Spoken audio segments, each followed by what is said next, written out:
ಯದಾ ವಿನಿಯತಂ ಯದಾ ವಿನಿಯತಂ ಯದಾ ವಿನಿಯತಂ ಚಿತ್ತಂ ಚಿತ್ತಂ ಚಿತ್ತಂ ಆತ್ಮನ್ಯೇವ ಆತ್ಮನ್ಯೇವ ಆತ್ಮನ್ಯೇವ ಅವತಿಷ್ಠತೆ ಅವತಿಷ್ಠತೆ ಅವತಿಷ್ಠತೆ ನಿಸ್ಪೃಹಃ ನಿಸ್ಪೃಹಃ ನಿಸ್ಪೃಹಃ ಸರ್ವಕಾಮೇಭ್ಯಃ ಸರ್ವಕಾಮೇಭ್ಯಃ ಸರ್ವಕಾಮೇಭ್ಯಃ ಯುಕ್ತಃ ಯುಕ್ತಃ ಯುಕ್ತಃ ಇತ್ಯುಚ್ಯತೆ ತದಾ ಇತ್ಯುಚ್ಯತೆ ತದಾ ಇತ್ಯುಚ್ಯತೆ ತದಾ ಯದಾ ವಿನಿಯತಂ ಚಿತ್ತಂ ಯದಾ ವಿನಿಯತಂ ಚಿತ್ತಂ ಯದಾ ವಿನಿಯತಂ ಚಿತ್ತಂ ಆತ್ಮನ್ಯೇವಾವತಿಷ್ಠತೆ ಆತ್ಮನ್ಯೇವಾವತಿಷ್ಠತೆ ಆತ್ಮನ್ಯೇವಾವತಿಷ್ಠತೆ ನಿಸ್ಪೃಹಃ ಸರ್ವಕಾಮೇಭ್ಯಃ ನಿಸ್ಪೃಹಃ ಸರ್ವಕಾಮೇಭ್ಯಃ ನಿಸ್ಪೃಹಃ ಸರ್ವಕಾಮೇಭ್ಯಃ ಯುಕ್ತ ಇತ್ಯುಚ್ಯತೆ ತದಾ ಯುಕ್ತ ಇತ್ಯುಚ್ಯತೆ ತದಾ ಯುಕ್ತ ಇತ್ಯುಚ್ಯತೆ ತದಾ ಯದಾ ವಿನಿಯತಂ ಚಿತ್ತಮಾತ್ಮನ್ಯೇವಾವತಿಷ್ಠತೆ ಯದಾ ವಿನಿಯತಂ ಚಿತ್ತಮಾತ್ಮನ್ಯೇವಾವತಿಷ್ಠತೆ ಯದಾ ವಿನಿಯತಂ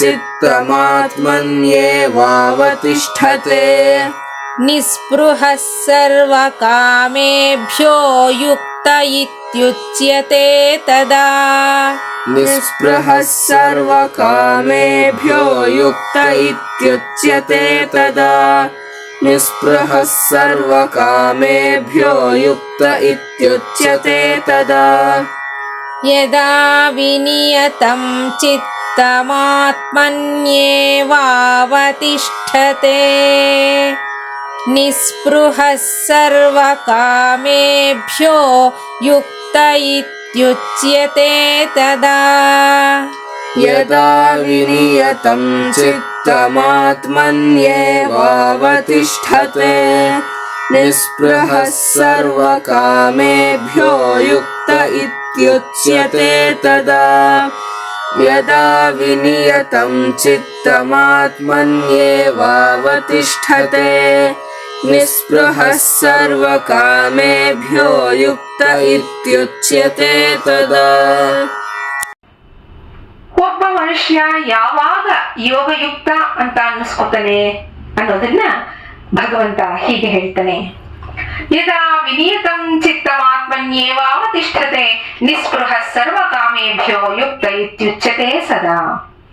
ಆಚಾರ್ಯರು ಭಾಷ್ಯವನ್ನು ಬರೀತಾರೆ. ಯದಾ ವಿನಿಯತಂ ವಿಶೇಷೇಣ ನಿಯತಂ ಸಂಯತಂ ಏಕಾಗ್ರತಾಂ ಆಪನ್ನಂ ಚಿತ್ತಂ ಹಿತ್ವಾ ಬಾಹ್ಯ ಚಿಂತಾಂ ಆತ್ಮನ್ಯೇವ ಕೇವಲೇ ಅವತಿಷ್ಠತೆ ಸ್ವಾತ್ಮನಿ ಸ್ಥಿತಿಂ ಲಭತೆ ಇತ್ಯರ್ಥಃ. ನಿಸ್ಪೃಹಃ ಸರ್ವಕಾಮೇಭ್ಯಃ ನಿರ್ಗತ ದೃಷ್ಟಾ ದೃಷ್ಟವಿಷಯೇಭ್ಯಃ ಸ್ಪೃಹಾ ತೃಷ್ಣಾ ಯಸ್ಯ ಯೋಗಿನಃ ಸಹ ಯುಕ್ತಃ ಸಮಾಹಿತಃ ಇತಿ ಉಚ್ಯತೆ ತದಾ ತಸ್ಮಿನ್ ಕಾಲೇ ಅಂತಾರೆ.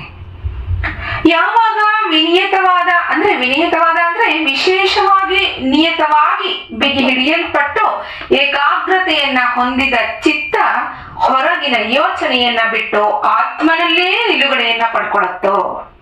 ಅಂದ್ರೆ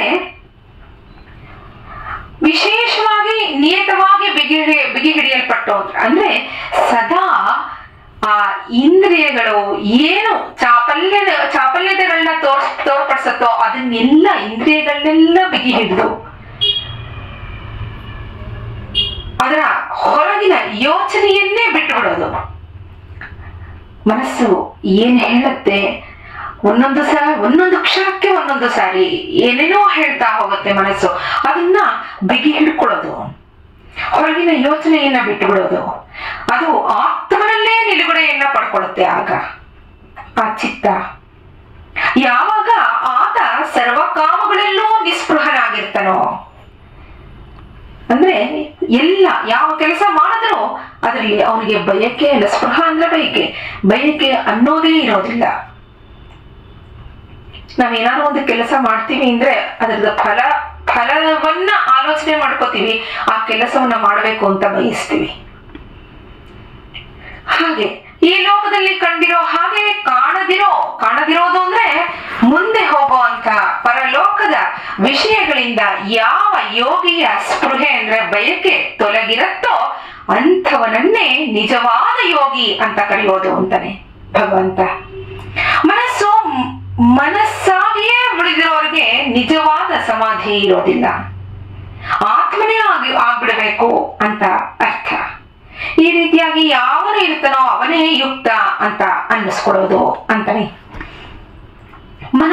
ಮನಸ್ಸಾಗಿಯೇ ಉಳಿದಿರೋರ್ಗೆ ಅಂದ್ರೆ ಏನು? ಮನಸ್ಸು ಎಷ್ಟೊಂದು ಆಲೋಚನೆಯನ್ನ ಮಾಡುತ್ತೆ. ಆಲೋಚನೆಯನ್ನ ಮಾಡಿ ಮಾಡಿ ಮಾಡಿ ಮತ್ತೆ ಅಲ್ಲಿ ತಿರುಗ್ತಾ ಇರುತ್ತೆ. ಅದನ್ನೇ ಭಗವಂತ ಹೇಳೋದು, ಮನಸ್ಸಾಗಿಯೇ ಉಳಿದಿರೋರ್ಗೆ ನಿಜವಾದ ಸಮಾಧಿ ಇರೋದು. ಆ ಸಮಾಧಿ ಸ್ಥಿತಿ ಅವ್ರು ತಲುಪೋದಕ್ಕೆ ಸಾಧ್ಯನೇ ಇರಲ್ಲ, ಅಲ್ಲೇ ತೊಳಲಾಡ್ತಾ ಇರೋದು. ಆ ಮನಸ್ಸು ಆತ್ಮನೇ ಆಗ್ಬಿಡ್ಬೇಕು, ಆಗ ಅವನಿಗೆ ಸಮಾಧಿ ದೊರೆಯುತ್ತೆ ಅಂತಾನೆ ಭಗವಂತ. ಅದಕ್ಕೆ ಮನಸ್ಸನ್ನ ಹತೋಟಿಯಲ್ಲಿ ಇಟ್ಕೋಬೇಕು. ಅಂದ್ರೆ ಯೋಗಾಭ್ಯಾಸ ನಿರಂತರವಾಗಿ ನಡೀತಿರಬೇಕು. ನಾಳೆ ಮುಂದಿನ ಶ್ಲೋಕವನ್ನು ನೋಡೋಣ. ನಮಸ್ಕಾರ.